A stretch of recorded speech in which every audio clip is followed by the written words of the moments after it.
This episode is brought to you by Perfect Bistro Cat Food. Hey guys, today I'm interviewing my cat about his Perfect Bistro food. Percy, you seem to be a big Perfect Bistro fan. Care to comment? Totally. What do you like about it? You love the high-quality ingredients? And the delicious flavors, of course. Yeah, that makes a ton of sense. Listen to Percy, guys. Visit perfectbistro.com to try it for your cat.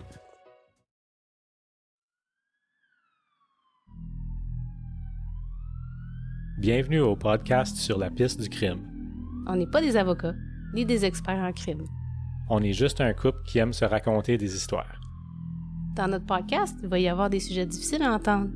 Trigger warning pour les gens sensibles. Mais si t'es sensible, qu'est-ce que tu fais à écouter du true crime? Parfois, il va y avoir du sacrage. Parce qu'un violeur, c'est pas juste une marde. C'est une hostie de merde. Puis on va pas se le cacher. Un tabarnak bien placé, c'est drôle en crise. Puis si t'aimes pas ça, je m'en calisse.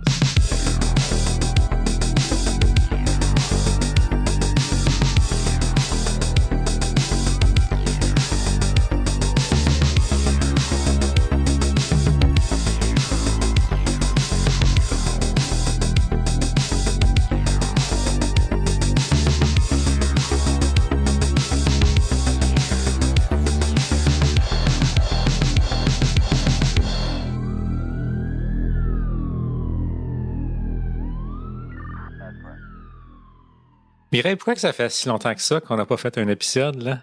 Ça, t'as juste toi à blâmer. Comment ça, juste moi? Je suis pas tout seul dans ce podcast-là. Hein? C'était ton tour à écrire l'épisode. T'aurais pu en écrire un autre. J'en ai plein d'écrits. Tu m'as dit, j'ai presque fini. On aurait pu faire un des tiens, non? J'ai dit, j'en ai plein d'écrits. C'est pas T'as vrai, dit, non, j'ai presque non. fini. Non, c'est pas vrai, j'ai jamais entendu ça. Mhm. Ah oui, je prends le blâme entièrement. Mhm. C'est moi puis mon maudit festival de la Saint-Jean, Oui. le plus grand en Ontario. Qu'il fallait que tu rajoutes. Parce que oui, c'est ça. C'est Ben vrai. oui. C'est très vrai. Oui, on n'a jamais mesuré ou comparé avec les autres. On fait juste dire qu'on est le plus grand. Je le crois. Il a probablement déjà été le plus grand à un moment donné. Là. Il l'est peut-être encore, mais je sais pas. Probablement.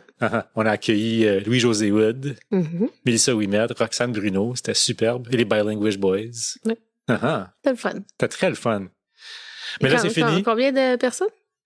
Il y avait environ 1200 personnes par soir, qui était pas mal la capacité limite de notre chapiteau. Là. Mhm.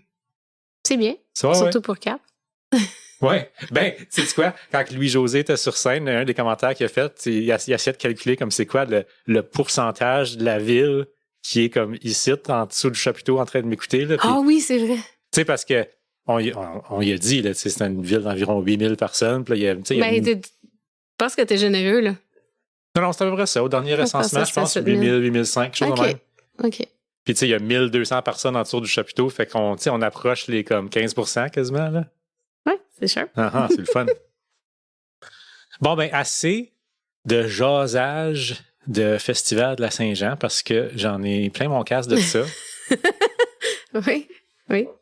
Fait qu'avant que je commence mon cas, as-tu quelque chose à dire, toi? Oui, ben, c'est parce que... OK. J'ai une petite nouvelle concernant mon dernier cas, qui était le cas sur asbestos. Mais, je sais pas comment appeler ça. Tu sais, on dit des petites nouvelles, mais j'ai pas encore de nom. C'est quoi? C'est une correction? C'est Non, un ajout? C'est une petite nouvelle. Une petite nouvelle? OK. Ben, il y a un petit peu de ça aussi, là. Attends une minute. Ça, il va falloir que tu coupes un petit peu ici, là. T'as pas besoin de me dire comment faire le montage, hein?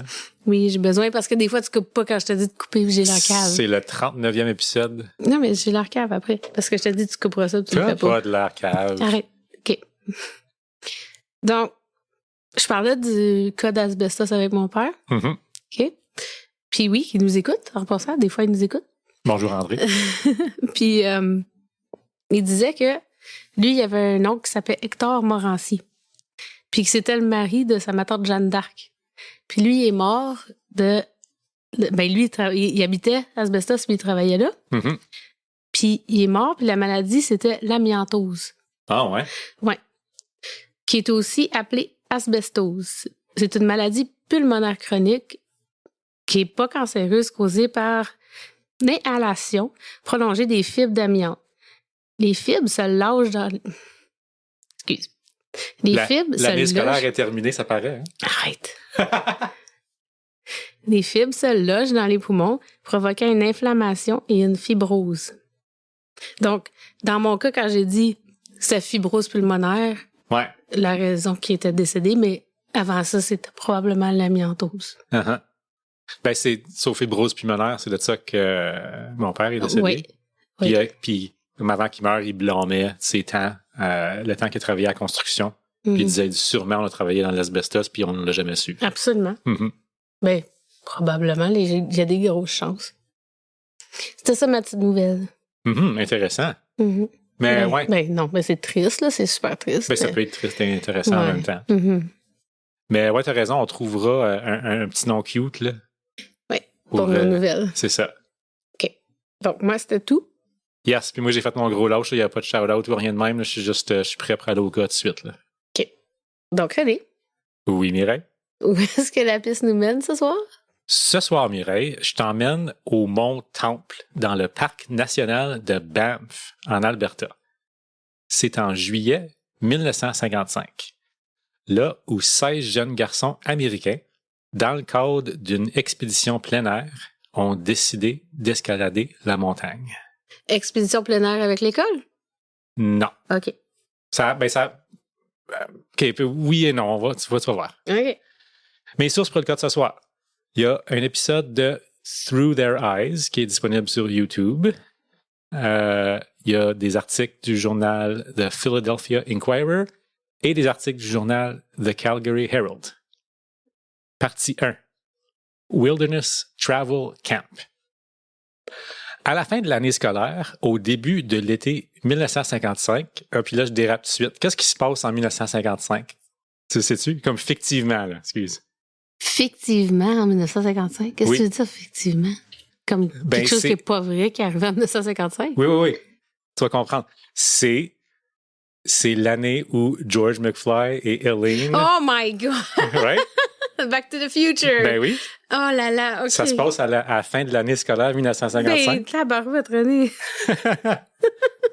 J'étais supposée de faire ce lien-là, moi, là. Ben oui. Oh my gosh, OK, Ils excuse. sont en 1985, puis ils reculent 30 ans dans le passé, en 1955. Aïe, aïe, OK.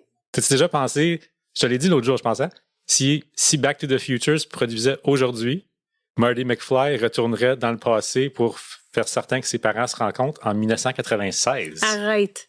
Je le sais, mais arrête. 1996, c'était hier. Ça fait 30 ans. OK, un groupe de 22 jeunes garçons, qui est des ados âgés de 12 à 16 ans, dans la région de Philadelphie, en Pennsylvanie, s'enregistrent dans une expédition nommée Wilderness Travel Camp. C'est un programme d'été qui encourage les jeunes garçons à faire des activités de plein air, comme l'escalade et les randonnées. La promesse de défis et d'aventures dans la nature fait du Wilderness Travel Camp un choix populaire pour les jeunes ados qui ont soif pour des expériences à l'extérieur de la grande ville.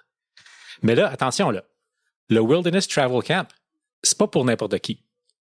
Les 22 jeunes garçons et les 2 moniteurs qui prennent partie à l'expédition se rencontrent tous dans le stationnement de Chestnut Hill Academy. Là, c'est normal que tu ne connaisses pas cette école-là, mais c'est une école préparatoire privée dans un des quartiers les plus riches de Philadelphie. OK. C'est pas les petits gars à n'importe qui s'en vont là. Mhm. Les C'est garçons. une école juste de garçons. L'expédition, c'est juste des garçons. J'ai pas vérifié, j'ai même pas pensé à vérifier si Ok. Chestnut Hill, c'était une école privée de garçons ou pas. OK. Mais probablement, peut-être. OK. Les garçons s'empilent dans 2 véhicules. C'est une toute nouvelle Ford Station Wagon. Oh! On s'ennuie des Station Wagon, hein? Ça n'existe plus à cette heure. Ben, je m'ennuie pas parce que je n'ai jamais vécu, j'ai jamais eu une station wagon, là, mais c'est vrai que c'était le fun. C'était le fun à voir. Puis l'autre véhicule, c'est un corbillard converti en mini-autobus. Ah! Non. Ouais, il y a des photos de ça en plus. Ben voyons. Ouais.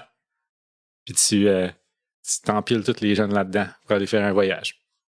Un des survivants dira plus tard « J'ai voyagé vers l'ouest dans un corbillard. Des survivants. Oh boy. Ça va être la première phrase de mon autobiographie. Oh. Les 2 véhicules tiraient des remorques pleines de tentes en toile, des réchauds militaires de surplus, des sacs de couchage et tout ce qu'ils avaient besoin pour leur voyage. Les garçons qui participent à l'expédition, comme je l'ai dit, ils ont de 12 à 16 ans. Parmi les plus âgés, il y avait Tony Woodfield et Billy Watts Jr., tous 2 inscrits dans des pensionnats de la Nouvelle-Angleterre et tous 2 des athlètes naturels. Tony avait grandi en Suisse et avait déjà une solide expérience en alpinisme dans les Alpes. Billy, lui, il n'était pas aussi tant studieux que Tony, mais il faisait preuve d'un excellent sens pratique. Les 2 garçons de 16 ans étaient très fiers d'avoir été désignés comme les 2 chefs d'équipe de l'expédition. C'est les 2 plus vieux de la gang. En tout, 22 garçons s'étaient inscrits à l'expédition organisée par Bill Kershaw, qui est enseignant à la Chestnut Hill Academy et fondateur du Wilderness Travel Camp 9 ans plus tôt. Bill Kershaw, c'est le petit-fils d'un directeur d'école légendaire à Germantown Academy. Puis, évidemment, on ne connaît pas ça, là, c'est des écoles à Philadelphie. Mais Kershaw, à cause de ça, bénéficiait d'un prestigieux héritage familial et d'un vaste réseau de connaissances. OK. Il attirait le genre de garçon issu de familles inscrites au Social Register, c'est le répertoire de l'élite sociale américaine. Des élèves des collèges préparatoires destinés à poursuivre leurs études à Harvard, à Yale ou à Stanford, les universités les plus prestigieuses des États-Unis. C'est ça. Bref, comme je te dis, Mireille, c'est une expédition d'enfants de monde qui sont très riches. Pour l'équivalent d'environ 2500 $ d'aujourd'hui et un formulaire de consentement signé, les parents Big Shot offraient à leur fils une expédition de 6 semaines et demie à travers les États-Unis et l'Ouest canadien. Ça, c'est comme... C'est aujourd'hui, ça coûterait 2500. Oui. Ouais, puis là, j'ai été là, j'ai pas fait le calcul de comment que ça aurait été dans ce temps-là. Ça doit être en dessous de 1000 $ certains. Là, mais 2500 pour 6 semaines. C'est pas bien pas cher. Si cher que ça. Non, mais comme tout coûtait pas mal moins cher aussi. Là. Oui, c'est vrai.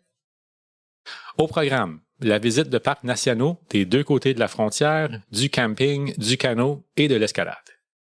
Parce que là, tu dis 2500 pour Banff? Ouais. Pour 6 semaines? Ben, c'est vrai qu'ils vont dans les temples, ils vont pas faire... mais quand même. Ouais, ils se promènent en corbillard par station wagon aussi, oublie pas. Là. C'est vrai. Kershaw et son partenaire en affaires, Don Dickerson, qui est âgé de 29 ans, planifient le voyage. Ils décident que l'une des principales activités du voyage sera l'ascension du mont Temple. C'est un des plus hauts sommets du parc national de Banff en Alberta, qui est environ à 190 km à l'ouest de Calgary. Le mont Temple, c'est une montagne de 3544 mètres, située à seulement quelques kilomètres au sud du lac Louise, près de la frontière avec la Colombie-Britannique. Ses pentes escarpées et son sommet enneigé s'élèvent de façon spectaculaire au-dessus du paysage environnant, créant un contraste spectaculaire avec les eaux turquoises des lacs à ses pieds. Comme tu dis, c'est très beau. Oui. Kershaw, lui, il participera pas à l'expédition vers Banff. Ce mois-là, il emmenait plutôt un autre groupe de garçons en Nouvelle-Angleterre. Fait qu'il y a comme sa business là, de camp, tout ça, là, il y a plusieurs expéditions. Fait que lui, il en organise, puis il engage du monde pour y aller. Mais lui, il en guide un autre vers la Nouvelle-Angleterre. Fait que pour accompagner Dickerson, les 2 hommes avaient engagé un autre moniteur, Bill Ozer, qui a 28 ans. Tous 3 étaient des enseignants. Dickerson, qui habitait le quartier de Mount Airy à Philadelphie, était un spécialiste de l'assurance et donnait aussi des cours à la Wharton School. Ozer, lui, avait grandi à Philadelphie avant d'obtenir son diplôme de Pennsylvania State University. Il enseignait dans une école secondaire de premier cycle à Baltimore. En route vers l'ouest, l'expédition fait un arrêt au Minnesota pour sauter par-dessus la source du Mississippi. Le Mississippi, tu sais, c'est la plus grande rivière en Amérique du Nord. Fait que là, j'ai fait une couple de recherches. J'ai fouillé un peu. La source du Mississippi, c'est une attraction touristique très populaire. Puis ça commence comme un tout petit ruisseau qui coule du lac Itasca au Minnesota. Tu peux traverser genre nu-pied, il y a genre comme 6 pouces d'eau, là. OK, parce que je veux dire, ils sautent la source du Mississippi. Comme. Ouais. OK. C'est comme un lac, puis là, au bout du lac, ça dégoûte un peu. Il y a un petit creek qui sort du lac, mais ça, c'est le début du Mississippi. Wow! Ouais. Puis tu peux comme traverser à pied, là. Il n'y a quasiment pas d'eau. Là. C'est impressionnant. C'est cool, ça.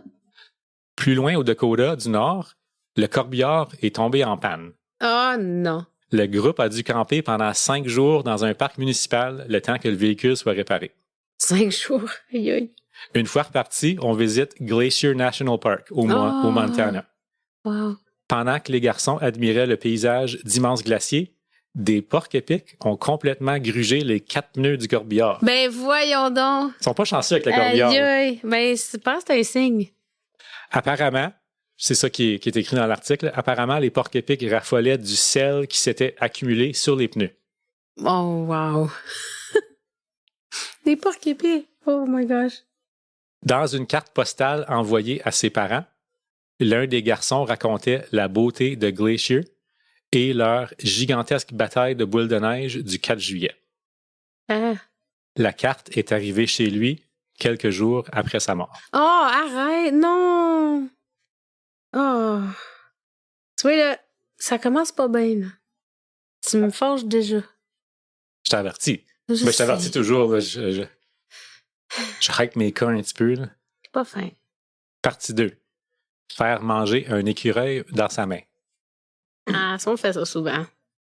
Mais non, c'est des petits Suisses. 2 semaines après avoir quitté Philadelphie, les 22 garçons et les 2 adultes arrivent à Banff, en Alberta, dans le cœur des Rocheuses canadiennes.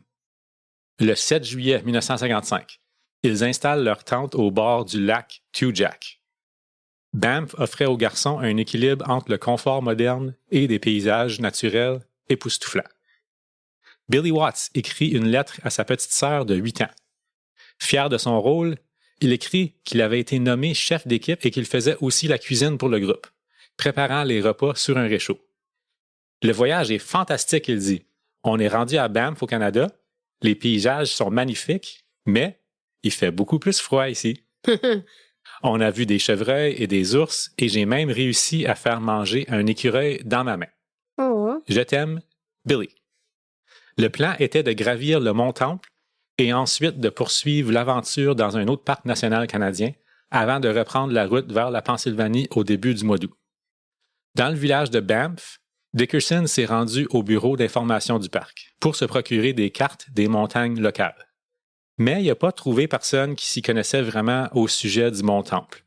Juste des jeunes filles au bureau qui, il dira plus tard, ne semblaient absolument rien connaître aux montagnes de la région. Mais tu sais, c'est probablement des jeunes ados qui travaillent là juste pendant l'été. C'est ça. Comme oui. faut pas que tu leur en demandes trop non plus. Là. Non.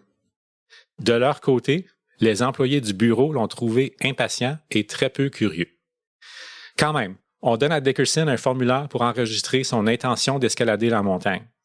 Ça prend un permis du parc pour pouvoir faire ça. Moi, je ne savais pas. Non. Quand tu vas dans l'Ouest canadien, puis tu veux monter une montagne, ça prend un permis. Ben, c'est une bonne chose. Oui, parce que c'est pour qu'ils savent, c'est quand tes intentions de partir et de C'est revenir, puis si tu ne reviens pas, ben on envoie quelqu'un pour te chercher. Puis je sais que si tu fais de l'escalade, comme les fous dans la tête là, qui veulent Everest. gravir Everest, Ouais. ouais, le permis, il coûte quelque chose comme 100 000 $. Là. Hey. Ouais. Puis il y a des saisons qui refusent d'en donner quand il y a trop de monde qui meurt. Là, fait. Fait que ouais, sur le formulaire, il y a plein de questions. Genre, quelle date tu vas escalader, blablabla. Dickerson, il sait pas trop encore quand ils vont faire ça, puis il décide, le formulaire, j'ai pas besoin de remplir ça. Fait que personne parmi les responsables officiels du parc ont été informés de leur plan. Tellement pas une bonne idée. Même si Dickerson et Hauser connaissaient très peu de la montagne, ni des conditions qui les attendaient, ils ont décidé de poursuivre avec leur plan. Le samedi 9 juillet, eux et les garçons ont gravi une partie du mont Rundle. 9 juillet? Ouais. C'est la date d'aujourd'hui, ça? Oui, c'est le 9 juillet. Oui. Hein, regarde ça. So là, je viens de dire, ils ont gravi le mont Rundle. C'est une autre montagne qui est un peu plus petite alentour. J'ai une source qui dit qu'ils se sont rendus au sommet, puis j'ai une autre source qui dit qu'ils ont gravi une partie. Fait que je sais pas trop lequel des deux, là. Mais comme je dis, le mont Rundle, c'est une petite montagne. C'est une montagne d'environ 2900 mètres aux pentes particulièrement à pic. L'ascension se déroule bien. Le groupe revient à leur campement vers 22 heures. Puis là, petite précision des gens du Nord ici. Moi, quand j'entends ça, revenir à son camp le 9 juillet à 22h, ça me semble parfaitement raisonnable. Puis Banff, c'est à 51 degrés au nord. C'est un peu plus au nord qu'ici. OK, ça fait encore clair. Oui, nous autres, on est à 49 degrés. Fait que 22h, 9 juillet, il fait encore clair à 10h. C'est pas dans l'obscurité totale, c'est pas dangereux ou risqué de revenir à cette heure-là. Le dimanche, fait que le lendemain, le groupe décide de déplacer leur campement près du pied du mont Temple et s'installe au lac Moraine. Le lendemain, le 11 juillet 1955, ils vont tenter de gravir le mont Temple. Le sentier populaire qui monte le versant du sud du mont Temple est ce qu'on appelle une ascension facile ou un scramble en anglais. C'est pas nécessaire d'avoir des pitons ou tout le matériel utilisé en escalade technique, mais ça veut quand même pas dire que c'est extrêmement facile non plus. À certains endroits, il faut que les grimpeurs passent d'un rocher à l'autre et se hissent le long de bandes rocheuses presque à la verticale. Certains préfèrent engager un guide pour les accompagner. Et dans les passages les plus difficiles, les guides attachent souvent leurs clients à une corde pour plus de sécurité. Oui. Fait que même si c'est un scramble, les dangers sont bien réels. Des roches qui tombent, des falaises, et il y a un autre danger aussi. C'est quoi tu penses? Le froid? Les animaux? Proche, très proche. Ta première réponse est très proche. OK. Les grimpeurs expérimentés évitent généralement le mont Temple au début de l'été. La chaleur de l'été fait fondre la neige, ce qui rend les avalanches beaucoup plus probables. Oui, parce qu'il fait froid au sommet quand même. Là. Mais, tu sais, je veux dire, il faut que ce soit équipé aussi avec beaucoup d'eau, du manger. Il doit y avoir des mountain lions aussi. Je sais pas, il n'y a jamais question d'animaux dans aucune de mes sources. Ah non, hein? Sauf pour l'écureuil tout à l'heure. Oui. Puis, les porcs-épics. Ah oui, les porcs-épics. Oui, mais ça, c'était au Montana. Ah, mais on a quand même des porcs-épics ici. Les porcs-épics canadiens sont gentils, ils mangent pas les pneus. Ah, OK. En 1955, le printemps avait été particulièrement doux et la montagne s'était beaucoup réchauffée, faisant fondre la neige. Les gardes du parc savaient que les conditions étaient dangereuses. Si Dickerson avait parlé à quelqu'un du parc pour demander des conseils au sujet du mont Temple, un responsable dit plus tard, on leur aurait clairement déconseillé d'aller là. Non. Fait que, sans permis, sans aucune expertise locale, Hauser et Dickerson décident que le groupe vont grimper le mont Temple lundi matin. 6 garçons décident de rester au camp. Les moniteurs leur avaient donné le choix. Faire la lessive au camp ou escalader la montagne. Oh non. Fait que vraiment, ça me surprend qu'il y en ait 6 des 22 qui ont décidé de rester. Oh, moi, je vais faire du lavage à la place. Là.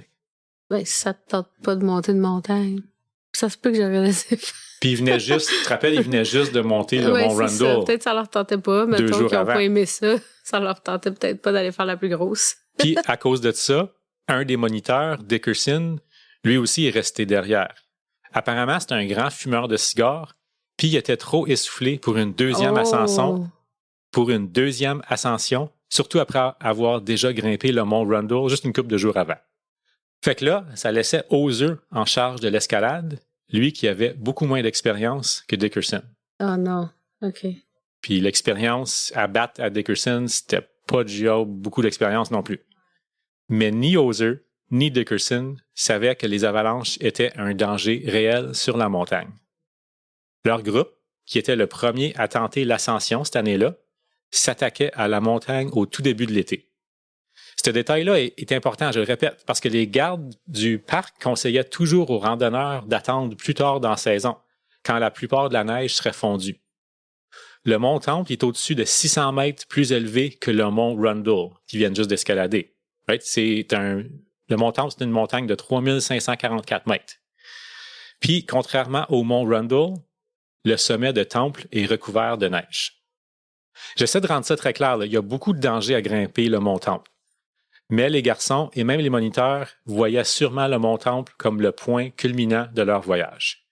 Une aventure qui les pousserait à leurs limites, mais qui les récompenserait avec une expérience inoubliable. En réalité, le groupe de jeunes ados se dirige vers une montagne sauvage, imprévisible et dangereuse. Les pentes enneigées, qui, du pied de la montagne, paraissent si belles et inoffensives, sont en effet un piège mortel prêt à s'abattre sur quiconque le déclencherait. Partie 3. L'ascension. Vers 9h30, le 11 juillet 1955, 16 garçons du Wilderness Travel Camp, âgés entre 12 et 16 ans, accompagnés de William Hauser, commencent l'ascension du Mont Temple sur la face sud-ouest. Là, moi, j'ai déjà un problème ici. Ils ont 12 ans? Ben ça, mais je connais pas grand-chose à l'escalade, mais je sais que déjà, ils ont parti beaucoup trop tard. Ouais. Il est déjà 9h30 quand ils partent. Ils ont perdu au moins 3 heures de clarté déjà. Ouais. Parce qu'à 6 heures, il fait clair au mois de juillet. Tu veux jamais être pris, épuisé sur une montagne, puis ensuite perdre la clarté du jour, perdre la chaleur du jour. Les garçons sont tout excités, pleins d'énergie, prêts à franchir une deuxième montagne dans juste quelques jours. Mais il y a des grosses différences ici avec le Mont Temple. Le groupe n'a aucune expérience. William Hauser, qui devrait être l'adulte responsable en charge, n'a pas demandé l'avis d'aucune personne locale au sujet de la montagne.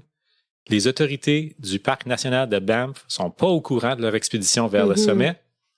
Fait que, sans expérience et sans aucun plan fondé dans l'expertise locale, ils s'aventuraient à l'aveuglette. Le manque de préparation est évident dans leurs équipements. Les garçons sont pas du tout équipés pour grimper une montagne comme le Mont Temple. C'est le milieu de juillet, puis les températures se tiennent autour de 24 degrés à la base de la montagne. C'est assez chaud pour que les garçons soient habillés légèrement pour une randonnée. Il y en a en culotte courte, en petite chemise d'été. Personne n'avait des bottes de randonnée. À la place, il y en a qui avaient des chaussures de baseball à crampons et d'autres, juste des chaussures de course. Puis, tu sais, je m'imagine leurs souliers comme c'est là, tu sais, les souliers des années 50, là. C'est des genres de Converse. Ben oui, c'est des souliers bien pleins qu'ils ont là. Personne n'a ce qu'il faut pour affronter la neige et la glace du sommet. Pas de crampons pour piquer dans la glace, pas suffisamment de cordes non plus. Ils ont juste 150 pieds de corde en chanvre en 2 morceaux. Les seuls outils qu'ils ont, pour 16 personnes, c'est une hache. Comme un ice axe. Ouais. Une petite pique, là? Ouais. Un pickaxe? Ouais. C'est Tony Woodfield, c'est un des chefs d'équipe, là, un des ados de 16 ans, qui transporte la hache. Parce que lui, c'était le grimpeur le plus expérimenté du groupe. C'est lui qui a grandi en Suisse, puis qui a de l'expérience à grimper des montagnes un peu dans les Alpes. Mais quand même, c'est un petit gars de 16 ans. Fait qu'il grimpe pendant environ 4 heures, rendu à une altitude de 2600 mètres. Hauser et les 16 garçons atteignent un genre de petit champ sur la montagne. C'est couvert de fleurs sauvages, un véritable tapis de couleurs. Hauser décide de s'arrêter un peu. Il y a une ampoule sur le pied qui s'en vient de plus en plus douloureuse. Hauser, il dit malheureusement, là, l'altitude, ça m'aime pas vraiment. Comme il est pas content d'être là, ça ne tente pas. Fait qu'il arrête là. Puis il dit au garçon avec lui qu'il ne peut plus continuer. Là, comme il a mal aux pieds, il est essoufflé, ça va mal. Ça ne tente pas. Ça fait 4 heures qu'on monte, là, mais là, non, il veut virer de bord puis retourner au camp. Puis, évidemment, il voulait que les garçons abandonnent, eux autres aussi. Mais là, qu'est-ce que tu penses qui arrive à ce point-là, Mireille? Ben, les ados, ça l'écoute toujours. Toujours, hein? Oh, ils ont écouté tout de suite. Ouais. Puis on dit, oui, on va retourner. Oui, je les entends. Hein? Oh, come on, Mr. Hauser, we don't want to quit. On les entend chialer, hein?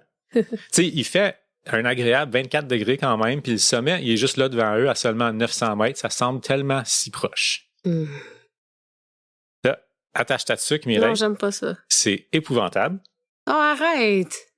Hauser s'est assis, il a enlevé ses chaussures, puis il a dit au garçon, ben, allez-y. Allez-y sans moi. Tony et Billy, là, les chefs, vous êtes en charge maintenant. Hauser, il oblige pas les garçons à virer de bord avec lui. Mais je le sais qu'on est dans une autre époque, OK? Je comprends ça. Parce que c'était déjà... Mais oui, c'est vrai, c'est dans une autre époque. Comme tu sais que je veux dire, comme aujourd'hui, ça se ferait pas, là. Tu te ferais taper ses doigts. Non, mais je te pour dire, en plus d'être dans une autre époque, il est dans un autre pays. Oui. C'est des Américains, ils sont au Canada. Puis il est en charge de les enfants de d'autres personnes. Oui, mais puis là, il est comme, vas-y, c'est le top de la montagne, moi j'ai mal aux pieds. Dans ce temps-là, tu sais, comme, Les enfants étaient pas mal plus laissés. 16 ans, c'était pas mal plus mature qu'aujourd'hui. Tu sais, comme Ben, ils ont 16 à 12 ans. Là, 16 la à gang. 12 ans, oui, je comprends, là. Mais non, tu laisses pas des enfants seuls. C'est juste que je sais que dans ce temps-là, c'était un petit peu plus lousse. Mhm. Oui, je comprends ton raisonnement, mais je suis quand même pas d'accord. Ben non. 11 des 16 garçons disent à Hozier qu'ils veulent continuer vers le sommet, puis Hozier, il s'objecte pas. 5 garçons épuisés et incertains de vouloir continuer retournent vers la base de la montagne avec Hozier. OK, mais lui, il attend pas là. Il retourne en bas. Non, il va retourner en bas, eux autres, là. Oh! Oh, c'est pire que je pensais. Ils sont fatigués, ils sont tannés, là. Il y a mal aux pieds, il y a des ampoules. OK, je pensais que ça, un petit champ de fleurs, là. Non. Qui attendait pour les autres. Oh non. Aïe, aïe, OK. Les 11 garçons laissés seuls sur la montagne sont déterminés de se rendre au sommet, même si l'adulte qui était censé les guider n'était plus là. Oh non. Ils croient qu'ils peuvent atteindre le sommet et retourner à la base avant la nuit.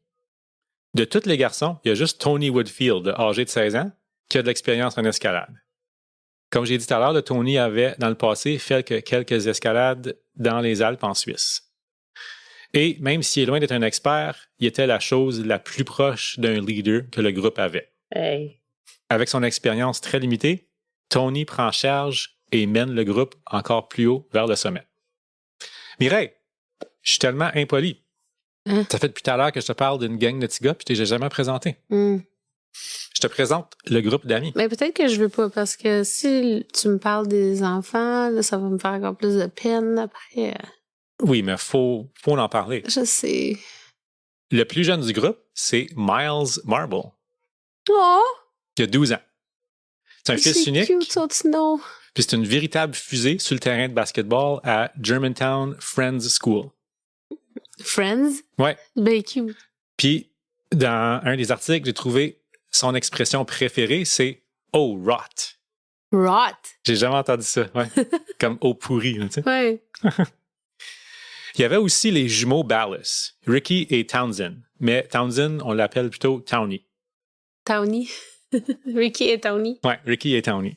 2 garçons brillants de 13 ans qui étaient en 8e année à Chestnut Hill Academy. Leurs parents ont probablement dû les voir partir avec une certaine inquiétude. Oh.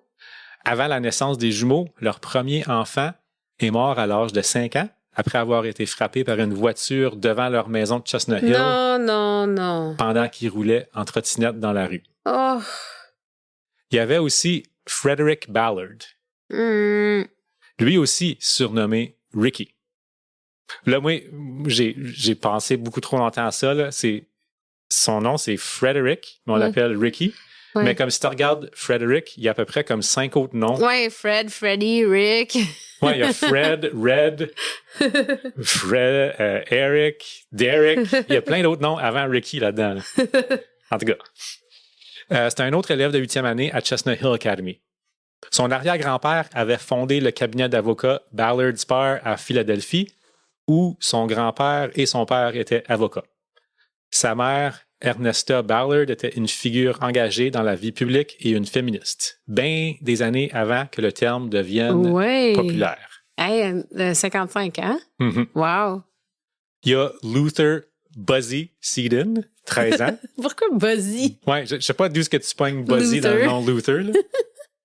Lui, c'est un patineur de vitesse de compétition originaire de Saint-Louis. Il portait le nom de son grand-père. Mais là, son grand-père, c'était-tu Luther ou Buzzy? Je sais pas. Puis son grand-père, c'est pas n'importe qui, c'est lui qui avait dirigé la campagne pour faire construire le Gateway Arch à Saint-Louis. Oh, ouais. Mm-hmm. Tu sais, comme je te disais au début, là, c'est une école de riches, ça fait ici, là. Prominent. Ouais, mais Buzzy, il venait pas de Philadelphie. Lui, il avait rejoint le groupe proche de Chicago pour pouvoir passer ses vacances avec un ami dans la même expédition. Luther, j'ai rien entendu ça une fois. C'est pas comme le méchant dans Superman, là.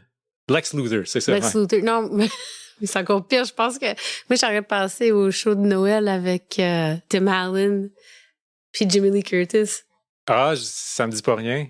Tu sais, elle dit We skip Christmas. Je me rappelle pas de ça. Oui, il veut pas fêter Noël. Il y a un autre garçon de 13 ans, Peter Smith, élève à Haverford School, qui est originaire de Paoli, qui est une petite ville juste en dehors de Philadelphie. Il est sociable, plein d'entrain, mais aussi très intense. Il est intense. Un petit gars qui a ADHD, je sais pas, là. Ça doit être ça. Il y a Terry Clattenburg, 14 ans, un autre élève de Chestnut Hill Academy. Lui, il porte des lunettes, il est grand et discret. C'est le fils d'un architecte. Il partageait une tente avec les jumeaux Ballas et un autre campeur, David Chapin. Fallait qu'ils disent qu'il y avait des lunettes. Oui, c'est écrit. C'est ça sa personnalité, il porte des lunettes. C'est écrit dans le journaux, il y a des lunettes, fait qu'il faut le dire. My gosh. Fait que là, David Chapin, qui est dans la même tente que Terry Clattenburg, lui, il a 15 ans. C'est un grand ami à Tony Woodfield, à Berkshire School, au Massachusetts. Son père travaillait dans la publicité, mais dans un domaine tout nouveau, en 1955, qui est la radio? La télévision. Ah, mais oui, je suis bien cave, la radio. La pub de télévision. Oh my gosh. À Berkshire, Chapin, c'est un garçon déterminé qui aime partir en randonnée. Puis, il fait de l'escalade comme dans la région de Massachusetts, mais il n'y a pas des grosses montagnes là. Mm-hmm. Fait qu'il n'est pas habitué à les défis qui l'attendent sur le montant. Mm.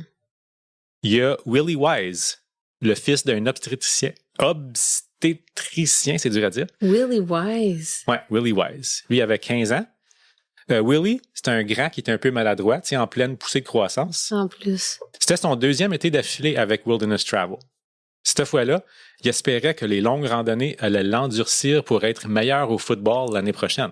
Oh. Au début, les garçons semblaient monter la montagne sans effort, encouragés par la chaleur de la journée.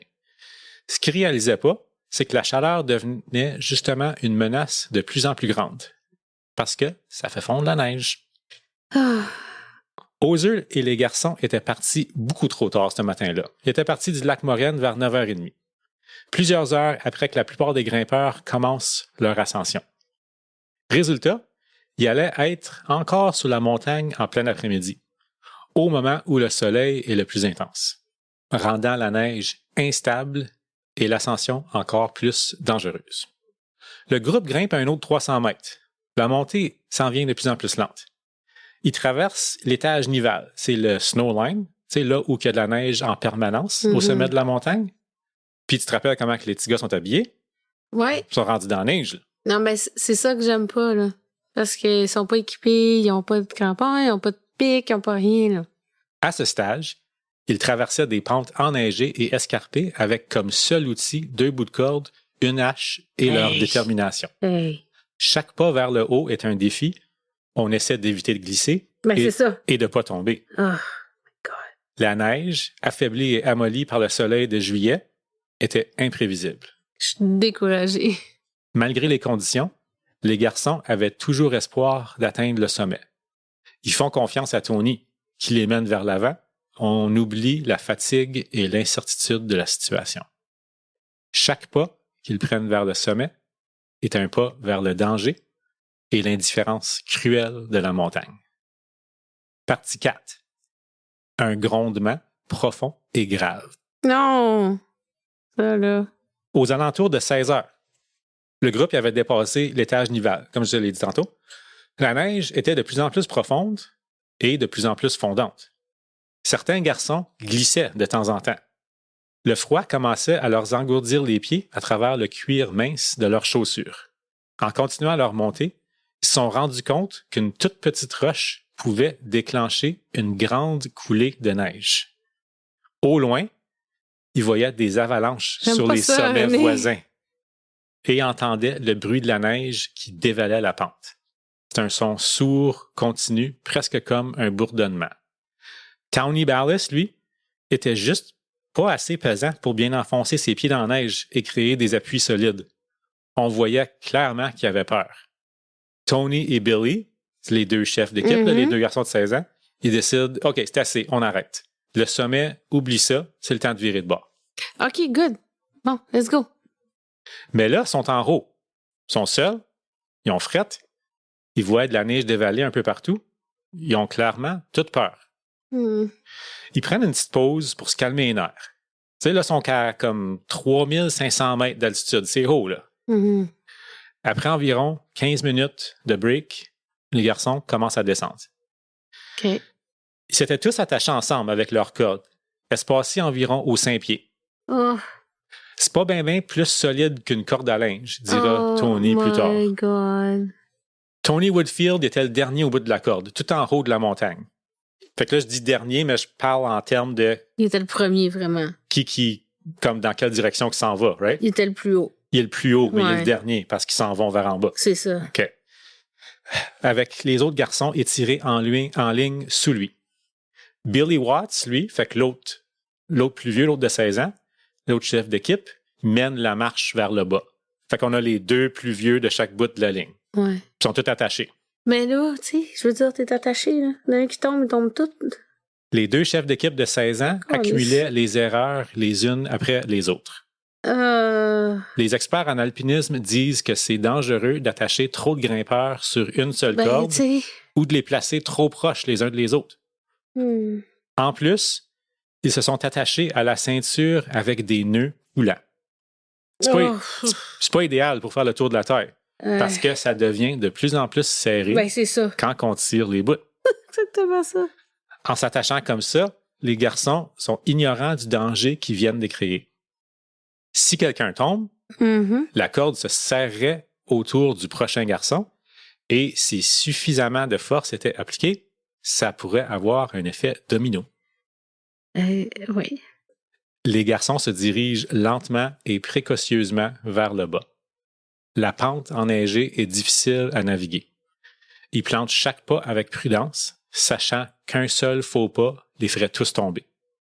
Vers 16 heures, à la distance, on entend un son, un grondement profond et grave.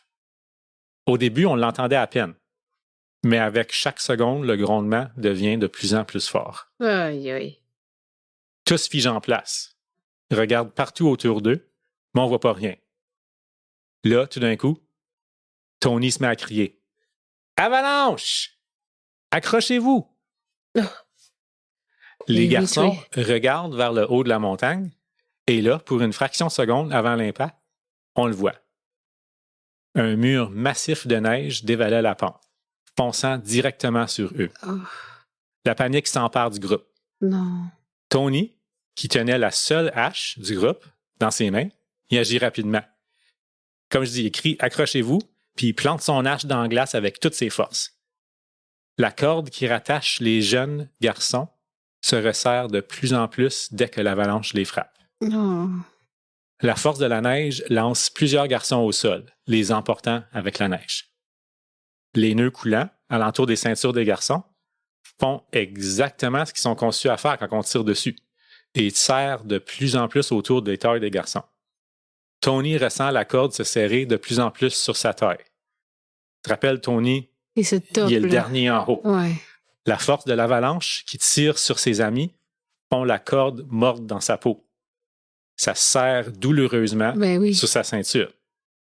Pendant quelques secondes, Tony croit que la force de l'avalanche va l'emporter lui avec. Mais aussitôt, la tension cesse. Le nœud autour de Tony se détend. La corde a cassé. La perte soudaine de tension débalance Tony, mais il se tient fort à son hache, fait qu'il tombe pas. Il parvient à rester debout, parce que la neige a continué à dévaler partout alentour de lui. Fait que là, imagine, il se tient fort, la neige coule tout partout, puis là, soudainement, la corde pète. Ben, il est quand même chanceux d'avoir eu sa hache. Il est chanceux de ne pas l'avoir, pas que ça n'a pas glissé, là. Oui. Les jumeaux Ballis, qui étaient les prochains sur la corde à côté de Tony, et les autres garçons, ont tous été emportés sur des centaines de mètres vers le bas de la montagne, y percutant toutes les roches et les rochers dans leur chemin. Ah non. Pendant 2 longues minutes, Tony regarde l'avalanche dévaler la pente et emporter ses amis vers le bas. Encore sous le choc, Tony se rend compte que, incroyablement, il n'y a pas aucune blessure. D'une façon ou d'une autre, il a réussi à résister l'attaque de la neige. Là, l'avalanche est finie, puis il est déterminé de trouver ses amis. Environ 150 mètres plus bas, il voit Ricky Ballard, qui avait 3 ans moins que lui. Ricky était assis sur un rocher. Il est gelé, puis il est sous le choc, puis il avait une grosse coupure d'à peu près 15 cm dans le front. Oh, 15 cm. Il était complètement sonné, puis il savait même pas ce qui venait d'arriver. Tony demande quelque chose de cassé? Puis Rick qui répond non. Mais c'est pas vraiment. Mais il sait pas, là, Non. il sait même pas qu'est-ce qui est arrivé. Oh. Ensuite, Tony trouve Willie Wise. Le visage de Willie était couvert de coupures et il appelait pour de l'aide en pleurant. Oh non! Tony sort une chemise de son sac à dos et essaye de la mettre sur Willie. Parmi ses nombreuses blessures, Willie avait le poignet cassé. Oh. Non, Willie avait le poignet gauche cassé. Ça compliquait les choses pour Tony qui essayait de lui mettre une chemise sèche sur le dos. Oh. Willie avait aussi une fracture à la hanche droite et pouvait à peine bouger. Tony tente de le sortir de la neige pour l'installer sur des rochers plus secs, mais il n'est pas capable de le déplacer. Il était pas capable de bouger. Oh. Mhm. Soudain, Oh non. Tony entend une nouvelle voix. Elle était faible, mais toute proche. Ça vient d'en dessous de la neige. Oh non, non, non. Tony se met à creuser frénétiquement à l'endroit où il avait entendu le cri. Il utilise ses mains, des roches, puis même ses chaussures pour essayer de dégager la neige. Puis il creuse, puis environ 30 cm plus bas, la tête de son ami, l'autre chef d'équipe, est apparue. C'est Billy Watts. Fait que c'était le dernier en bas de la ligne. Puis qu'il a déterré, puis là, il trouve sa tête, là, tu sais. Ben, pas il trouve sa tête. C'est comme Billy est là, puis il est en vie, il est enterré. Mais... Ouais. Tony continue sans cesse à frapper la neige et la glace avec une roche, puis à déneiger avec ses mains. Faut qu'il sorte Billy de là. Il parvient à creuser jusqu'aux hanches de Billy, mais impossible d'aller plus loin. Parce que comme quelque chose qui arrive dans les avalanches, c'est que comme la neige, elle se fait compacter, puis elle se fait compresser, puis ça fait de la glace quasiment instantanément, right? Fait que c'est pas juste comme creuser de la neige lousse dans ta cour. La jambe gauche de Billy était coincée dans une masse de neige durcie en glace par l'avalanche. Son bras droit était prisonnier de la neige aussi. Le temps s'en venait ennuagé, le soleil se cachait et la température commençait à baisser rapidement. Puis en plus, il commence à grêler. Oh. Ça va pas bien, pantoute. Non. J'ai froid, dit Billy. Oh non. Tony se penche dans le trou qu'il avait creusé, puis il passe ses bras autour de la poitrine de Billy, puis il tire de toutes ses forces, puis il tire le plus fort qu'il peut, encore puis encore, mais Billy bouge pas pantoute. Là, pendant une pause, Tony entend une autre voix venant sous la neige, près de Billy. Elle était toute près. Il y a sûrement un autre garçon d'enterré sous la neige proche de Billy. Gelé, épuisé et frustré, faut que Tony décide quoi faire. S'il partage ses forces et essayait de sauver les deux garçons, il risquait de réussir à n'en sauver aucun. Puis là, 2 garçons mourraient. Imagine, faut que tu prennes cette décision-là. Non. Puis en plus, là, imagine que tu as 16 ans, puis il faut que tu prennes cette décision-là. Tu sais, juste d'avoir creusé dans la neige, ses mains doivent avoir été gelées, là. Déjà. Je l'ai peut-être écrit plus tard, là, mais Tony dit qu'il a creusé pendant environ 1 heure. Comme il a travaillé là-dessus pendant 1 heure, puis il n'a jamais été capable. Parce que comme avec tes mains, avec whatever, comme tu peux pas briser de la glace. Hein. Fait que face à ça, tu sais, je continue dessus à essayer d'aider Billy, qui est déneigé jusqu'aux hanches maintenant, ou que je creuse pour la voix que j'entends. Tony décide de continuer à aider Billy. Billy dit « J'ai de plus en plus froid. » Puis là, Tony dit « Ben, bouge tes bras puis tes jambes, accroche-toi à la vie. » Je sais pas, je peux pas me dire que j'aurais fait, mais t'entends une voix, me semble. Tu veux quand même essayer. Je sais pas. Ouais, aucun jugement. Ouais. Partie 5. La corde autour du cou. Non. Quand Peter Smith a entendu crier « Avalanche », Peter s'est instinctivement penché et a tenté de se tenir le plus fort possible sur un rocher près de lui.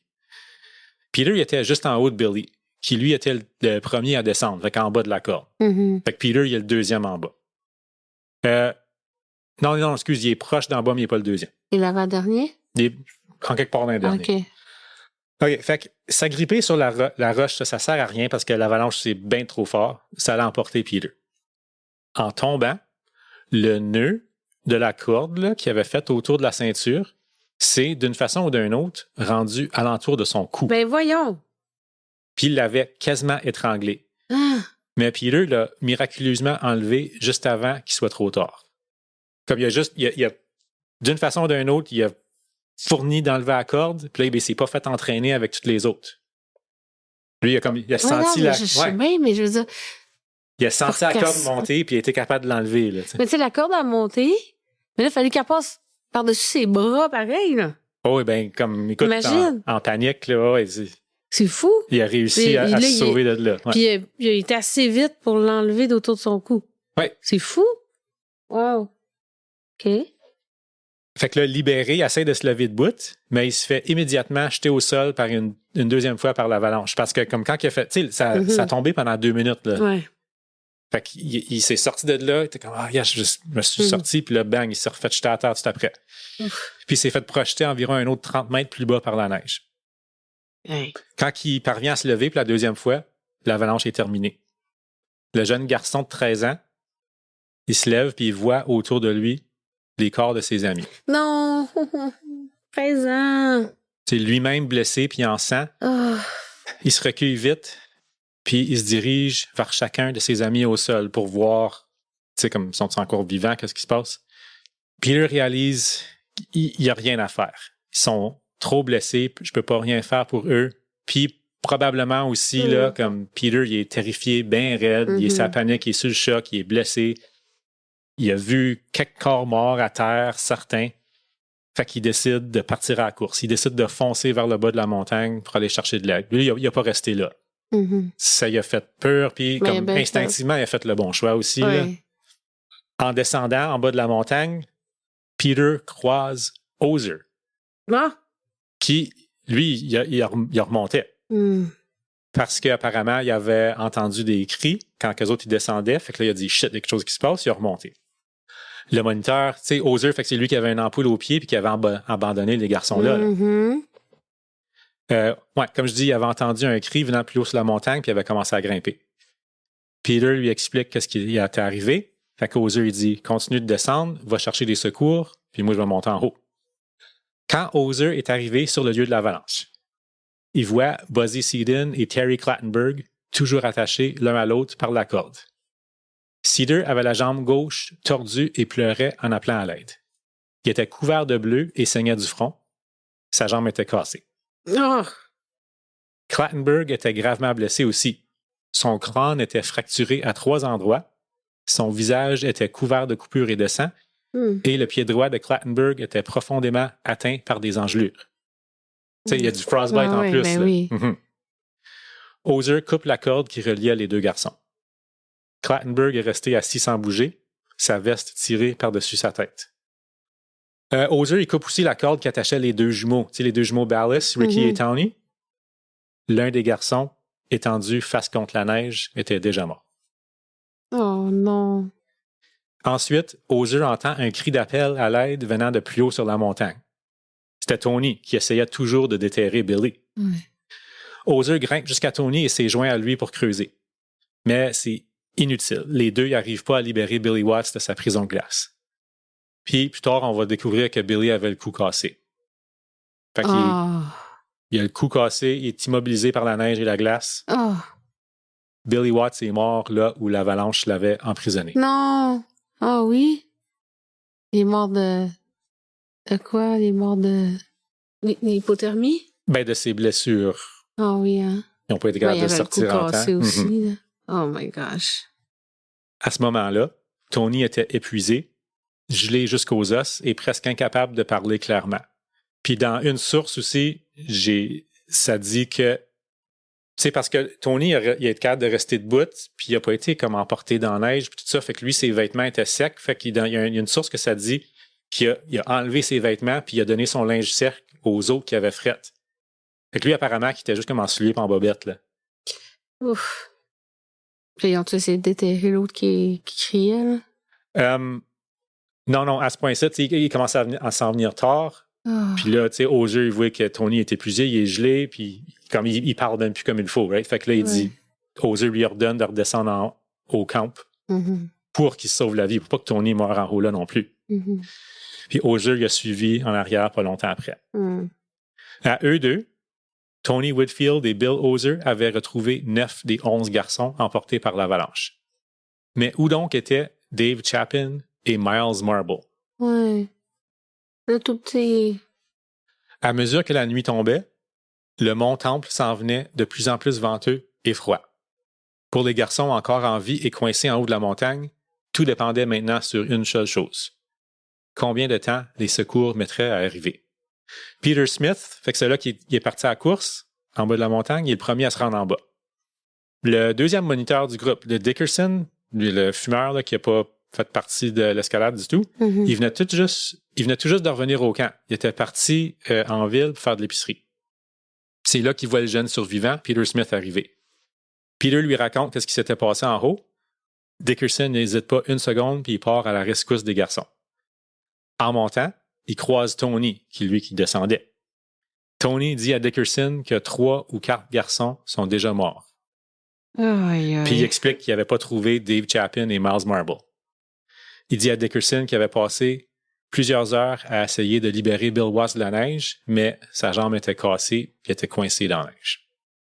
À mesure que la nouvelle se répandait au pied de la montagne, un groupe de sauveteurs improvisés, composé d'employés du parc et de bénévoles, en tout environ une vingtaine de personnes, commencent à gravir le mont Temple. Puis là, c'est rendu le soir. Parmi les sauveteurs, il y avait le médecin résident du majestueux hôtel Château Lac-Louise et des porteurs de bagages de l'hôtel. Les premiers sauveteurs sont arrivés sur les lieux de l'avalanche vers 23 heures. Comment ça va être tard, là? C'est environ 7 heures après que l'avalanche avait frappé. Oh.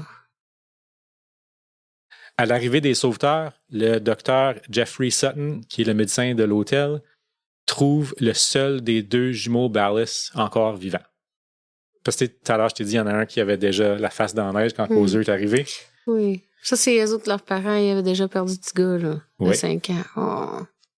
Puis malheureusement, le deuxième jumeau est mort au moment même où on a essayé de le déplacer pour le déposer sur une civière. Oh. Fait que là, on sait qu'au moins 5 jeunes garçons avaient perdu la vie. Billy Watts, 16 ans. Willie Wise, 14 ans. Buzzy Seaton, 13 ans. Et les jumeaux Ballas, Ricky et Tony, 13 ans chacun. Il manque Dave Chapin, 15 ans, et Miles Marble, 12 ans. On les trouve toujours pas. Terry Clattenburg, qui avait le crâne fracturé, était encore en vie. Le docteur Sutton lui a administré une injection de morphine, puis son équipe l'a délicatement fait descendre le garçon de 14 ans au bas d'une falaise avant de l'installer sur une civière. Les sauveteurs l'ont ensuite transporté jusqu'au bas de la montagne. Fait que Terry, avec 3 fractures au crâne, a survécu. Puis, juste un petit fun fact, le dernier article que j'ai lu de ça ici a été écrit cette année, et puis ils disent que Terry Clattenburg est encore en vie. Il y a des vidéos de lui sur YouTube qui parlent de ça. Ah oui? Oui. Wow. Fait qu'après une courte pause au pied de la montagne, le groupe de sauveteurs est reparti vers le haut du mont Temple. On a travaillé à la rescousse toute la nuit. Le soleil allait bientôt se lever. Ils voulaient tenter une nouvelle fois de libérer le corps de Billy Watts, qui est maintenant mort, mais encore coincé dans la glace. Vers midi le lendemain, pendant qu'un sauveteur frappait la neige gelée alentour de Billy Watts à coups de pelle pour essayer de le sortir, c'est comme stock de même qui est là. Il a finalement résolu le mystère et compris pourquoi Tony n'avait pas réussi à libérer son ami le jour d'avant. En dégageant le corps de Billy Watts de sa prison de glace, il est attaché. Il a fait une découverte effrayante. Oui, il était taché. Mais il était taché à quoi? À son ami. Sous Billy se trouvaient les corps de Dave Chapin et de Miles Marble. Oh my God. Les 2 garçons qui étaient toujours portés disparus.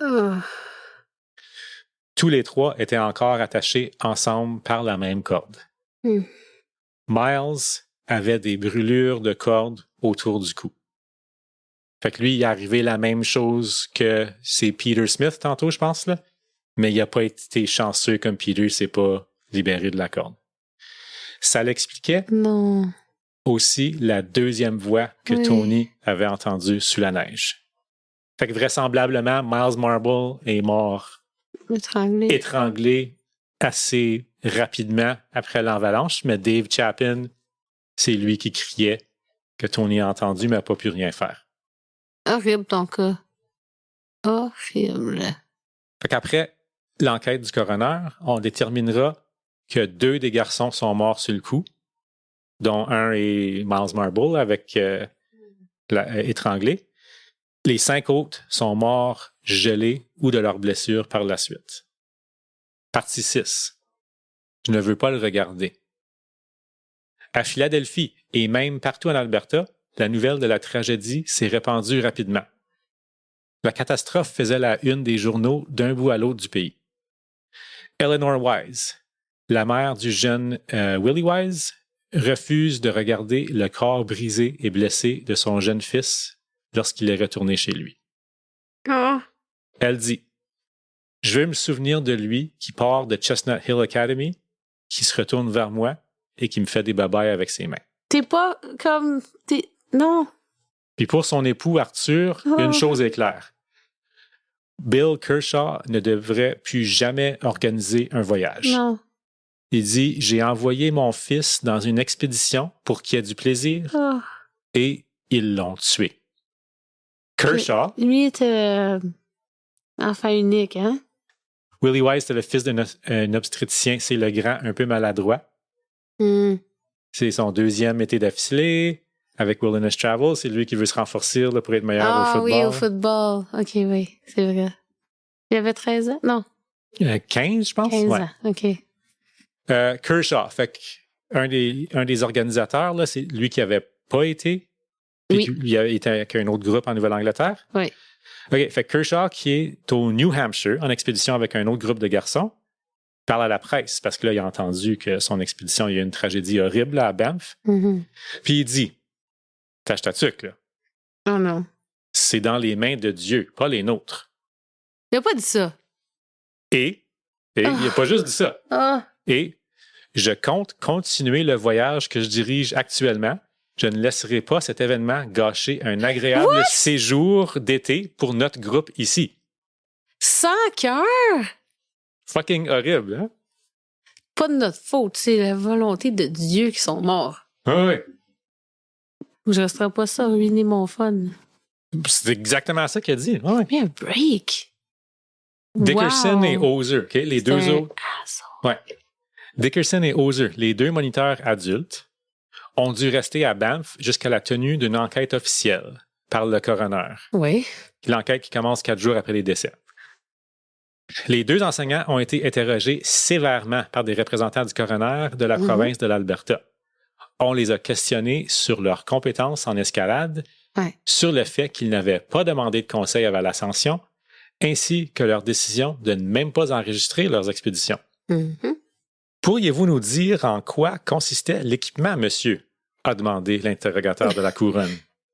Quel équipement? Ouais, de quoi vous voulez parler? Une hache, répond Dickerson. Une hache? Une seule hache? Oui, dit Dickerson. C'est affreux, là. Hey. Le coroner a conclu, comme assez facilement, là, que le manque de leadership et l'équipement inadéquat avaient contribué à la tragédie. De leur côté, les procureurs de l'Alberta ont également attribué les décès, à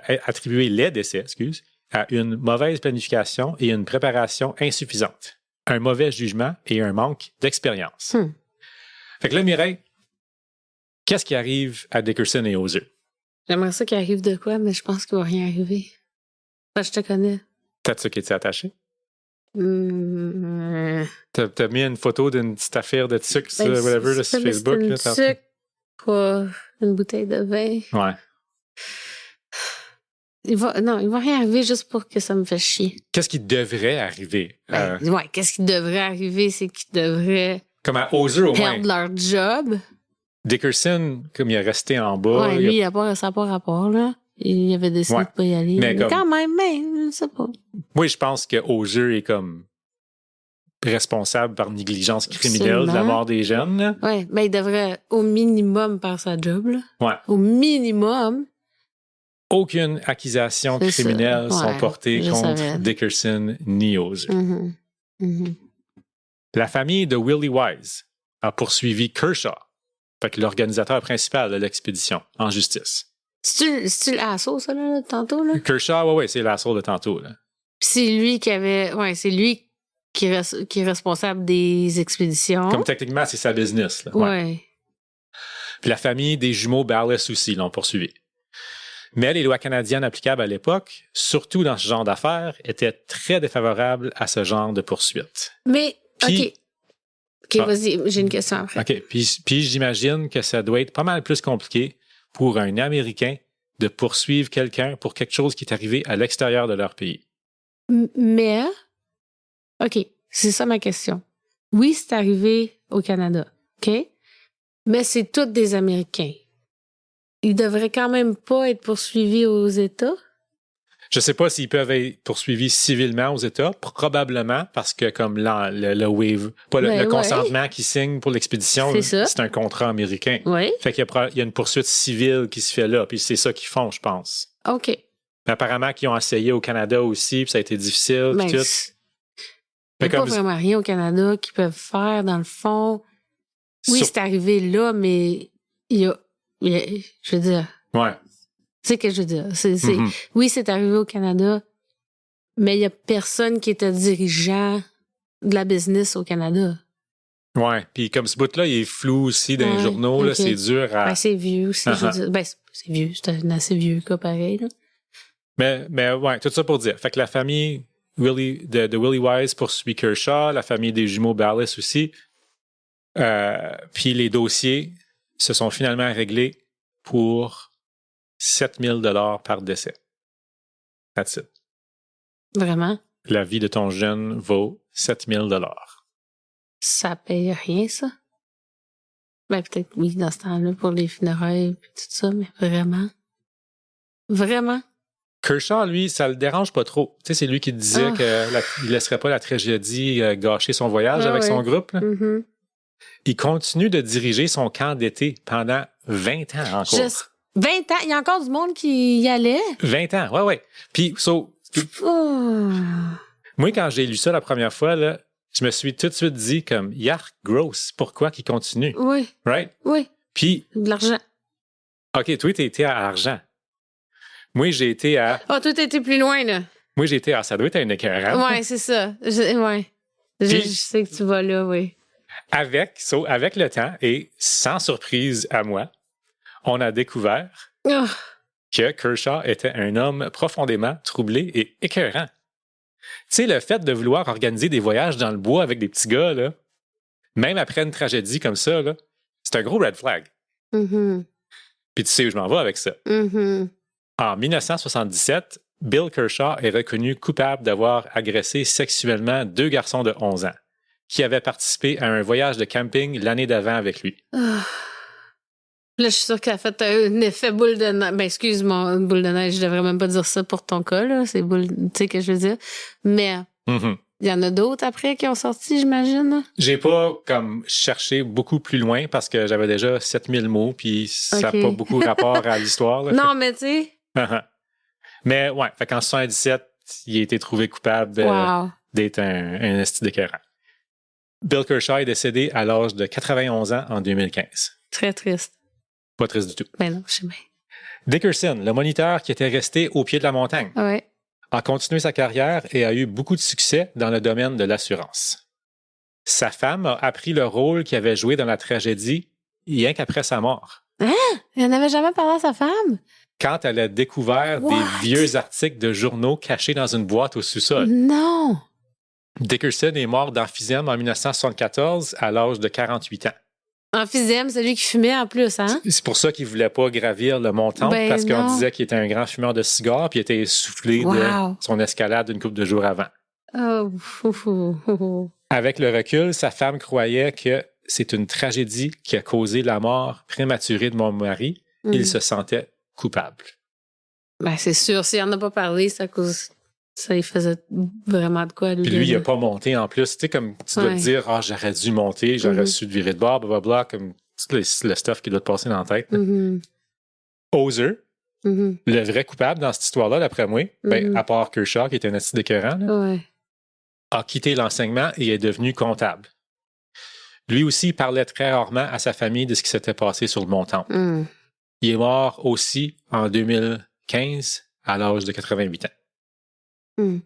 Parmi les 4 garçons qui ont survécu à l'avalanche, c'est peut-être Peter Smith qui a suivi le parcours le plus inattendu. Tu te rappelles, Peter, c'est lui qui a couru en bas de la montagne, Oui. lui qui a enlevé la corde de son cou. Oui. Après avoir obtenu un diplôme du Williams College au Massachusetts, Smith est devenu un Green Beret dans l'armée américaine et a participé au combat dans la guerre du Vietnam. Il a ensuite fait comme la plupart du monde qui est au Vietnam, quand il est revenu, il a adopté des positions profondément opposées à la guerre, parce que c'est une guerre inutile, puis tous les soldats là-bas le savaient très bien. Et il est devenu un fermier Amish. Oui! Amish après la guerre? Wow, OK. Il a fait un... Ouais, mais Peter n'a pas eu comme une si belle vie que ça. Apparemment, il a lutté contre la dépression pendant toute sa vie. Oh. Un problème qui a probablement été causé et ou aggravé par l'avalanche. Mais ça, plus la guerre. Ouais, en plus.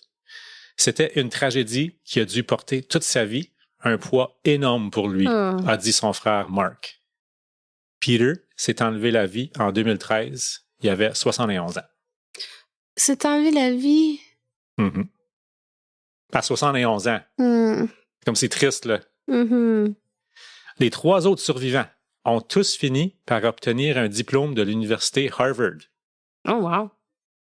Frederick Ballard et Terry Clattenburg ont tous deux eu de longues carrières d'avocats.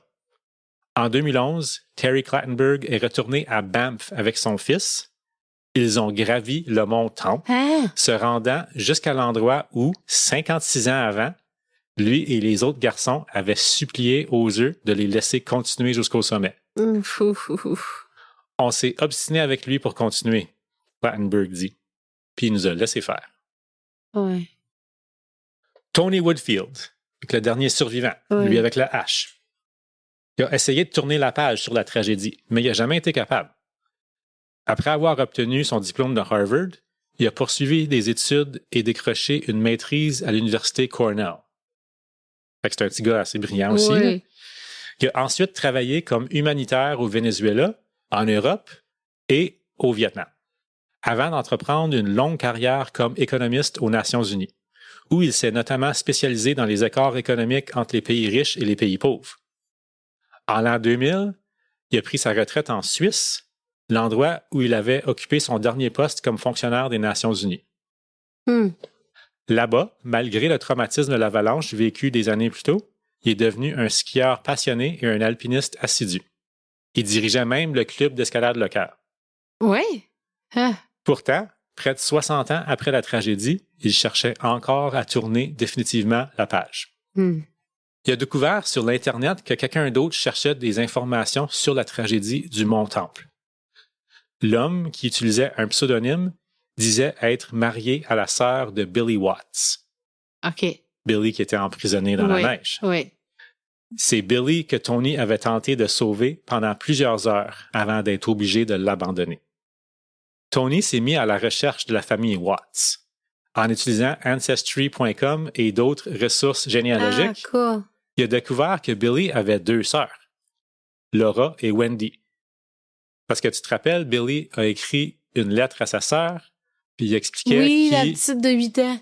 Il expliquait qu'un écureuil avait mangé dans sa main. Oui. Tony trouve qu'est-ce qui semblait être l'adresse courriel de Laura, une des sœurs. Le 24 septembre 2009, il écrit un message. « J'étais la dernière personne à avoir parlé à Billy pendant que j'essayais de le sortir de la neige avant qu'il meure de froid. » Oh non! Je m'en souviens comme si c'était hier, mais en même temps, j'ai l'impression que plusieurs vies se sont écoulées depuis. Tony était à la fois un adolescent désespéré, à 2600 mètres d'altitude sur le mont Temple, creusant frénétiquement la neige avec ses mains pour sauver son ami, et en même temps, un homme âgé qui, au terme d'une vie bien remplie, cherche encore à donner un sens à ce qu'il avait vécu. Il raconte comment il avait échappé à l'avalanche, puis était allé d'une victime à l'autre, leur offrant du réconfort et même ses vêtements. Il raconte comment il avait réussi à dégager partiellement Billy après avoir entendu sa voix sous la neige. Tony se vide le cœur et ensuite, il appuie sur « Envoyer ». Quelques heures plus tard, Tony reçoit une réponse. C'est la sœur de Billy. Puis, poétiquement, c'est elle à qui Billy avait envoyé une lettre de Banff, lui disant qu'il avait fait manger un écureuil dans sa main. Non. Laura répond à Tony. Merci d'avoir été son ami et merci d'avoir essayé de l'aider à la fin. Merci aussi de m'avoir écrit maintenant parce que c'est un bon moment pour faire revenir son souvenir pour moi. Oh. C'était mon cas. Non! T'as déjà fini? Au sujet de la tragédie du Mont Temple. Ah, OK. Ouais, ben, tu m'as fait pleurer à une place. Je savais que tu me ferais pleurer. Je connais tes pitons, mais je sais comment... Oui, assez. Je fais peut-être par exprès dans mon écriture Non. des fois. Là, mais... Ben, j'espère que non, parce que c'est vraiment méchant. Ben, c'était surtout les parents de Willie. Mm-hmm. Ça m'a fait de la peine. Ça me faisait penser, c'est pour ça que je checkais tantôt sur mon téléphone, parce que ça me faisait penser juste la partie de l'avalanche. Tu sais, Dyatlov. Ah, The Dyatlov Pass. Oui, j'ai déjà entendu ça. Oui. Une tragédie en Russie. Là. Oui, ouais. Mais là, il était pas ça, c'était plus un mystère, pis tout ça, mais j'étais pas certaine où tu t'en allais avec ton histoire. Ça, je me demandais si c'était pas quelque chose comme ça. Ah, ouais, parce que Dyatlov Pass, ils savent pas trop. Comme ils ont trouvé le monde, comme ils sont tous déshabillés, puis ils sont gelés dans la neige. Partout, ouais. Puis... C'est comme pourquoi ils se sont déshabillés, il fait moins 20 dehors. Oui, exactement. Oui. Uh-huh. Je me demandais si c'était peut-être quelque chose comme ça. Un mystère, une disparition, quelque chose qui est arrivé. Ouais, c'est pour ça que je checkais. Tantôt, je me rappelais que ça dit quelque chose, mais je n'étais pas certaine. Mais c'est Dyatlov. Mm-hmm. Ouais. Fait que moi, je pense que si ça l'arriverait aujourd'hui, Hauser puis Dickerson feraient probablement de la prison. Moi, je pense qu'on est plus sévère avec ce genre de choses-là aujourd'hui. Ouais. Parce que comme tu as dit tantôt, puis je voulais pas trop le ruiner parce que je voulais en parler là, après le cas, là, c'est que dans ce temps-là, c'était différent, puis on laissait faire beaucoup, beaucoup plus les jeunes. Ben oui. Mais there's no way que ça se ferait là, avec des enfants de cet âge-là. Non. Ils sont habillés comme pour jouer dehors. Oui, mais... Ils sont à plus 24. Ils sont pas habillés pour grimper une montagne dans la neige. Non. Mais, tu sais, eux autres, t'es enseignants. Ça arriverait pas. Il y aurait pas aucun consentement qui passerait au meeting pour envoyer des enfants entre 12 et 16 ans faire une escalade dans une montagne. Là. Ouais. Puis tu ferais pas juste une petite table ses doigts au prof, là. Mm-hmm. Comme c'est fou, là. Ouais. Tu pars de ton école de riche, là, en Pennsylvanie, dans un corbillard. T'as un trailer en arrière avec un peu d'équipement, là, puis tu dis, on s'en va grimper une des plus grandes montagnes à Banff. Voyons donc. On a même plus le droit d'amener les enfants au lac. Ouais. Si tu penses que ça passerait. Ben, les gens n'ont même pas le droit de grimper la pente de neige sans un casque. Hein? Oui, ben. Dépendant du degré. Mais je sais pas, ça, c'est au Québec, là. Vous pouvez nous le dire en commentaire, là, si ça a passé pour vrai ou si c'est juste comme un conseil scolaire qui exige ça. Nous, c'est pas encore là. Mais s'il y a de lycées, ils ont besoin des casques, par exemple. C'est vrai. Mm-hmm. C'est vrai. Je me souviens plus. Mais c'est sûr, quand on va patiner, ça prend des casques. Hein, mais... Tu sais, comme tout à l'heure, j'ai dit, comme Hauser est certainement responsable pour négligence criminelle ayant causé la mort. Parce qu'il a monté en haut là, puis il a viré de bord, puis il a pas forcé les jeunes à virer de bord avec lui. Ouais. Mais, si je me trompe pas, c'est Dickerson qui a pas rempli le formulaire pour dire qu'il était pour grimper la montagne. Parce que de tout ce que j'ai lu, toutes les autorités disent que son application aurait été refusée. Ouais. Puis il aurait dit non, t'as pas le droit de grimper la montagne à ce temps-là de l'année. Puis en plus, comme t'es pas équipé pour faire ça. C'est ça. Puis lui, il était même pas certain de quel jour qu'il était pour y aller. Puis... Ouais, c'était un petit peu flou les affaires, là, parce qu'il faisait comme les autres, ils allaient camper un peu n'importe où, puis ils se décidaient, oh, on va faire ci, on va faire ça. Comme... C'est une randonnée comme très peu planifiée, ça a l'air. Mais je veux bien croire. Mais t'es à Banff. T'es pas faire grave, t'as pas rien d'autre à faire, là. Ouais. T'as le lac Louise, là. Mm-hmm. T'as bien des choses que tu peux aller voir au lieu de faire ça. Sérieux, là. Ouais, mais eux autres, ils voulaient grimper à la montagne. Ouais, mais il n'est juste dans aucun pays de montagne. Mm-hmm. Puis apparemment aussi que ce qui arrive, c'est vu qu'ils n'ont pas demandé à personne, ils n'ont pas choisi le bon trajet pour grimper cette montagne-là non plus. Okay. Puis c'est pour ça qu'ils se sont ramassés dans une place qui était susceptible à des avalanches. Mm-hmm. Comme c'est pas eux en marchant là qui ont causé l'avalanche. C'est que Non, l'avalanche aurait eu lieu No d'une matter façon what. ou d'une autre. À cause ça dégelait. Oui, parce que c'était relié à la température. Mhm. Mais il n'aurait pas eu d'être en train de marcher où ce qui était. Puis, en plus de ça, même s'il aurait comme fait ce mauvais choix-là, s'il aurait été bien habillé, il aurait eu beaucoup plus de chances de survivre. Mhm. Ou si tout le monde aurait eu des haches, des piolets, whatever, pour s'agripper, il aurait peut-être tout pu rester debout pendant l'avalanche. Tu sais, juste le fait d'avoir de l'équipement, ça aurait sauvé des jeunes. Ben oui, puis pas s'attacher ensemble comme des câbles. Ouais, parce que Oh. eux qui ont réussi, soit que la corde a cassé ou qui ont réussi à se détacher, ont survécu. Ouais. Mais tu sais, ça fait aussi des... j'essaie de trouver mon mot en français, là, les internal injuries, comme des blessures internes, parce que Ouais, ça sert autour de tes organes, ça sert autour de ton ventre, là. Comme c'est maintenant qui est mort autour de son cou, là, ça. Ouais. Oh. Horrible, ton cas. Horrible. Je t'avais averti. Non, même si tu m'as averti. Uh-huh. Quand même horrible. C'est toujours horrible. On arrête de se faire des podcasts, j'ai fini avec ça. Ben non, le prochain, c'est numéro 40. Ça me fait quand même trop de peine à chaque fois. On a rejoint nos âges bien vite en nombre Arrête! d'épisodes. Oui, non! T'es pas supposé de parler de nos ans. Pas approprié, ça, là. Ah. C'est-tu approprié si je dis qu'on a rejoint mon âge en premier? Non. Fait que c'est ça. Venez jaser avec nous sur les médias sociaux. On est sur la piste du crime, sur Facebook et Instagram. Pour du contenu supplémentaire, visitez notre Patreon. Abonnez-vous au podcast sur Spotify, Apple et YouTube pour avoir une notification quand on sort un nouvel épisode. Si vous n'avez rien d'autre à faire, ben il y a un épisode de Through Their Eyes sur YouTube qui parle de la tragédie du Mont Temple. C'est, je pense, 15-20 minutes. C'est beaucoup moins détaillé que moi, mais quand même, c'est le fun. Et puis, n'oubliez pas de nous donner 5 étoiles.